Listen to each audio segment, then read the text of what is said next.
नमस्कार मित्रांनो. मित्रांनो, आज विशालने जे केलं त्याबद्दल काहीच नाही का. आणि ज्या वेळेस प्रभूनी केलं त्यावेळेस सगळेचे सगळे प्रभूला चोर चोर चोर चिडवत होते. तो सागर कारणे चिडवत होता, रुचिता चिडवत होती. मग आज कुठं गेले यांचे?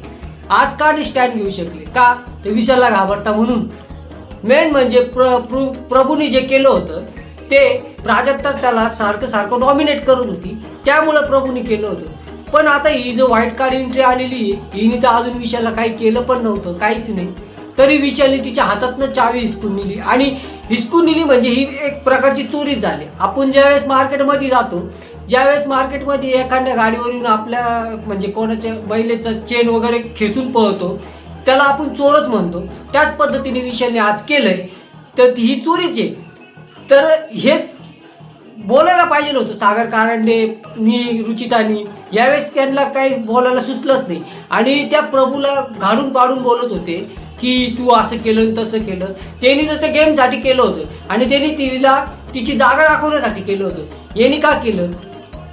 अशाच पद्धतीने बिग बॉसमध्ये चालू आहे. म्हणजे पोरींच्या खांद्यावर बंदूक ठेवून गेम खेळतोय. आपल्याला असं दिसूनच येतं ना की या विषयाला गेम तर काही जमत नाही, खेळता तर काही येत नाही.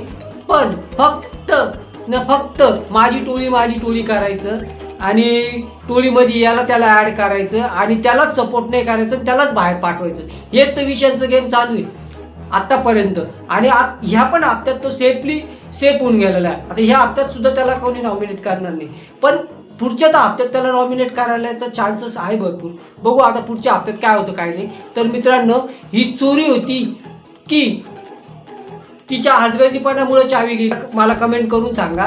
आणि व्हिडिओ आवडले असेल तर लाईक करा, शेअर करा आणि सबस्क्राईब करा विसरू नका.